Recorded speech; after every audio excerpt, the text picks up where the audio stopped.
Hello everyone, সবাইকে আমার চ্যানেলে স্বাগত। Swami Vivekananda merit cum men's স্কলারশিপের রিনিউয়াল অ্যাপ্লিকেশন অলরেডি শুরু হয়ে গেছে। কিভাবে কোনো অ্যাপ্লিক্যান্ট অনলাইনে এই রিনিউয়াল অ্যাপ্লিকেশন সম্পন্ন করবে সেটা নিয়েই আজকের ভিডিওতে আলোচনা করা হয়েছে। তাহলে আর দেরি না করে কম্পিউটার স্ক্রিনে যাওয়া যাক সমগ্র প্রক্রিয়াটি স্টেপ বাই স্টেপ বুঝে নেওয়ার জন্য। Swami Vivekananda merit cum men's স্কলারশিপের জন্য আপনাকে যে ওয়েবসাইটে আসতে হবে সেটা হচ্ছে svmcm.wbhed.gov.in। তারপরে তার হোম পেজে এলে এখানে দেখুন অ্যাপ্লিক্যান্ট লগ ইন বলে একটা অপশন আসছে, তার উপর ক্লিক করতে হবে। নিয়ে এখানে অ্যাপ্লিক্যান্ট আইডি এবং পাসওয়ার্ড এবং যে সিকিউরিটি কোডটা আছে এই তিনটে ফিল আপ করে লগ ইন করতে হবে। তাহলে লগ ইন করলে অ্যাপ্লিক্যান্টের যে লগ ইন পেজ তার সেটা এরকম লাগবে অনেকটা। এখানে দেখুন application form fill up, upload supporting document, application submission, এগুলো স্ট্যাটাস, এগুলো দেখুন সব পেন্ডিং দেখাচ্ছে, তার কারণ তার এখনো রিনিউয়াল হয়নি। এবার রিনিউয়ালের জন্য আপনাকে যেতে হবে বাঁদিকে দেখুন অ্যাপ্লিকেশন ডিটেলস আছে, এই অ্যাপ্লিকেশন ডিটেলসের পাশে যে ড্রপ ডাউন মেনুটা আছে তার উপর ক্লিক করতে হবে। যেহেতু এবার আমরা রিনিউয়াল করব তাই সেখানে করতে হবে এডিট রিনিউয়াল অ্যাপ্লিকেশন, তার উপর ক্লিক করতে হবে। তাহলে রিনিউয়াল অ্যাপ্লিকেশনটা আপনার ওপেন হয়ে গেছে। তাহলে প্রথমে বেসিক ডিটেলস, যেখানে অ্যাপ্লিকেশন রেজিস্ট্রেশন নাম, তারপর হচ্ছে তার রেজিস্ট্রেশন নাম্বার, নাম, সেক্স, রিলিজিয়ান, কাস্ট, এগুলো সব আছে, মোবাইল নাম্বার, ইমেল আইডি সব আছে, date of birth, Aadhaar number, এগুলো সব অলরেডি দেওয়া আছে। তারপরে ফ্যামিলি অ্যাড্রেস দেওয়া আছে অলরেডি।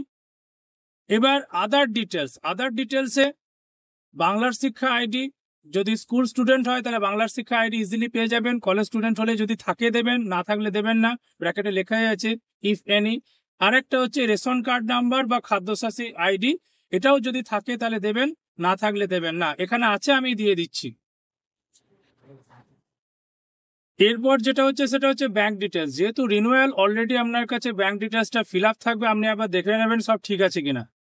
যদি সব ঠিক থাকে তাহলে ওকে, আর যদি মনে করেন যে না আপনার ব্যাংক অ্যাকাউন্ট চেঞ্জ করবেন তাহলে এই যে অপশনটা আছে do you want to change bank account details, এখানে নো আছে, এটাকে আপনাকে ইয়েস করে দিতে হবে। কারণ ড্রপ ডাউন থেকে আপনি দেখুন ইয়েস অপশনটা পেয়ে যাবেন, এটাকে ইয়েস করে দেবেন। আমার ক্ষেত্রে সব ঠিকই আছে, অতএব আমি এটাকে নোই রেখে দিলাম। এবার হচ্ছে details of qualifying public examination. প্রথম অপশনটা কি, year of last qualifying examination conducted by institution council university, মানে কোন বছর পরীক্ষাটা হয়েছিল। এখানে কলেজ স্টুডেন্টদের ক্ষেত্রে যেহেতু সেমিস্টার সিস্টেম চালু হয়ে গেছে তাদের ক্ষেত্রে একটু বোঝাটা অসুবিধা, মানে সেখানে দেখবে মার্কশিটে লেখা থাকে, সেখানে মার্কশিটে লেখা থাকে যে এক্সামিনেশন কোন মানে কত বছর হেল্ড হয়েছিল, যেমন অক্টোবর 2023 এরকম লেখা থাকতে পারে। তাহলে সেইটা দেখে নিতে হবে যে লাস্ট যে মার্কশিট, সেই মার্কশিটের যে কবে এক্সামিনেশন হেল্ড হয়েছিল, মানে কবে এক্সামিনেশন হয়েছিল সেইটা দিতে হবে। যে পাবলিকেশন ডেটটা দেওয়ার থেকে কবে পরীক্ষাটা হয়েছিল সেই ডেটটা যদি মার্কশিটে লেখা থাকে সেটা খুব ভালো, তাহলে সেই ইয়ারটাকে সিলেক্ট করে নিতে হবে। তারপরে কোন বোর্ড থেকে পরীক্ষা দেওয়া হচ্ছে, তাহলে সেই বোর্ডটা এখান থেকে ড্রপ ডাউন থেকে সিলেক্ট করতে হবে।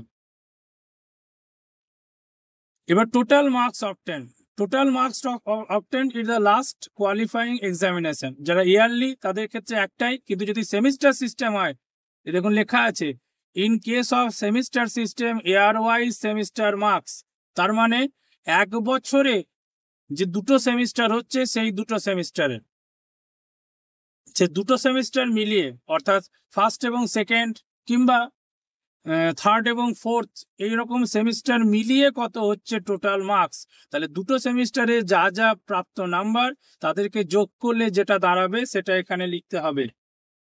আউট অফ, এটা টোটাল মার্কসটাও যেটা মানে কত নাম্বারের পরীক্ষা হয়েছিল, ধরা যাক দুটো সেমিস্টারে 500 করে পরীক্ষা হয়েছিল, তাহলে টোটাল মার্কসটা আউট অফ কত, 500 + 500 ইজ ইকুয়াল টু 1000।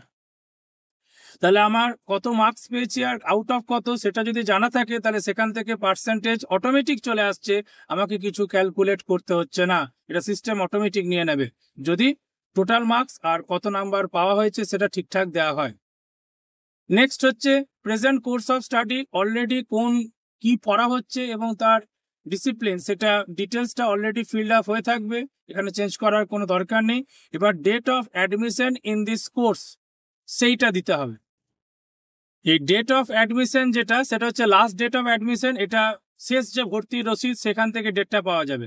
তাহলে এটা ক্লিক করলে দেখুন ক্যালেন্ডার চলে আসছে। তাহলে এখান থেকে যে ডেটে ভর্তি হয়েছিল সেই ডেটটা একবার দেখে নিতে হবে। প্রেজেন্ট ইয়ার অফ স্টাডি যেটা হবে সেটা দিয়ে দিতে হবে।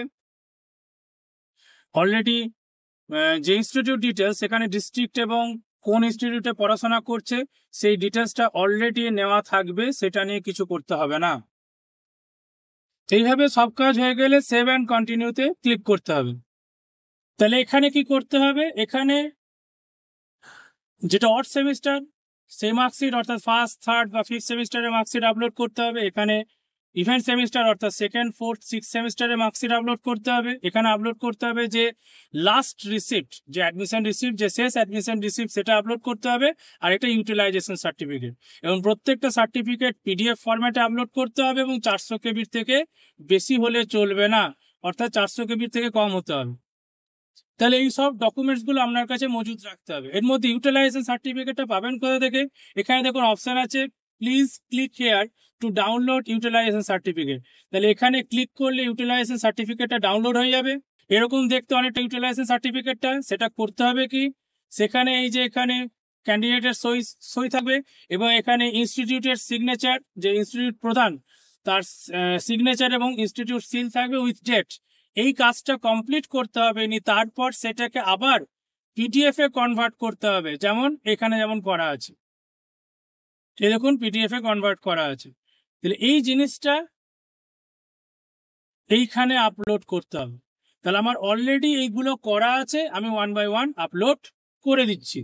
ফার্স্ট সেমিস্টারের মার্কশিটটা এখানে ক্লিক করে আপলোড করলাম, এখানে সেকেন্ড সেমিস্টারের মার্কশিটটা আপলোড করলাম, তারপরে এখান থেকে চুজ ফাইল করে যে ভর্তির লাস্ট রিসিপ্ট সেটা আপলোড করলাম, আর যেটা ইউটিলাইজেশন সার্টিফিকেট সই করা, সেই সই করা ইউটিলাইজেশন সার্টিফিকেটটা ইউসি নাম দেওয়া আছে সেটা এখানে আপলোড করলাম। তাহলে এখানে সবকটাই আপলোড হয়ে গেল। এখানে একটা ডিক্লারেশন আছে যে আমি সব তথ্য কারেক্ট দিয়েছি, অ্যাকাউন্ট নাম্বার সব কারেক্ট দিয়েছি, যা উইথ আইএফএসসি কোড, এটাকে চেক করতে হবে, তারপর সেভ অ্যান্ড কন্টিনিউতে ক্লিক করতে হবে। তাহলে দেখুন লেখা চলে আসছে ডকুমেন্টস আপলোডেড সাকসেসফুলি, এবং আপনার অ্যাপ্লিকেশনে একটা ড্রাফট কপি চলে এসছে। আপনি 1 by 1 সবকটা ফিল্ড দেখে নেবেন। এবং আপলোডেড ডকুমেন্টস এখানে যদি ক্লিক করেন, তাহলে এই দেখুন মার্কশিটগুলো এবং সব ডকুমেন্টসগুলো আপলোড দেখাচ্ছে। এখানে ভিউতে ক্লিক করলে আপনি 1 by 1 সব দেখতে পাবেন। এখানে একটা বিষয় বলে রাখা ভালো, দেখুন একটা মার্কশিট আমি ক্লিক করে দেখাচ্ছি। এখানে মার্কশিটের বোথ সাইডই কিন্তু আপনাকে আপলোড করতে হবে, যেমন পেজ 1 এবং পেজ 2, যে বোথ সাইডই কিন্তু মার্কশিটের আপনাকে আপলোড করতে হবে, এটা খেয়াল রাখেন। এরকম ভাবে আপনি প্রত্যেকটা ডকুমেন্টসই দেখে নিতে পারেন। তাহলে এইভাবে সব কাজটা হয়ে গেলে আপনাকে সাবমিট অ্যাপ্লিকেশনে ক্লিক করতে হবে। দেখুন একটা ডিক্লারেশন আসছে, after submission of application there is no option for modification of application details, do you confirm to submit. অবশ্যই একবারে শিওর হয়ে নিয়েই কনফার্ম করবেন, তাহলে এখানে ইয়েস ক্লিক করে দিতে হবে। তাহলে দেখুন লেখা চলে এসছে অ্যাপ্লিকেশন সাবমিটেড সাকসেসফুলি, আর এখানে দেখুন লেখা আছে ডাউনলোড অ্যাপ্লিকেশন ডিটেলস। এটার উপর ক্লিক করলে আপনার অ্যাপ্লিকেশন ফর্মটা ডাউনলোড হয়ে যাবে। তাহলে দেখুন আপনার অ্যাপ্লিকেশন ডিটেলসটা ডাউনলোড হয়ে গেছে। এটাকে প্রিন্ট করে along with others supporting document আপনাকে জমা করতে হবে যে সংশ্লিষ্ট ইনস্টিটিউটে। তাহলে এই ছিল সম্পূর্ণ প্রক্রিয়া, যে কিভাবে আপনি Swami Vivekananda merit cum men's স্কলারশিপের রিনিউয়াল অ্যাপ্লিকেশন করবেন। আশা করি ভিডিওগুলো কাজে লাগবে। যদি এরপরেও কিছু জিজ্ঞাসা থাকে তাহলে অতি অবশ্যই নিচের কমেন্ট সেকশনে লিখে জানাবেন, আমি আপনাদের প্রশ্নের উত্তর দেওয়ার যথাসাধ্য চেষ্টা করব। ধন্যবাদ আজকের ভিডিওটি দেখার জন্য।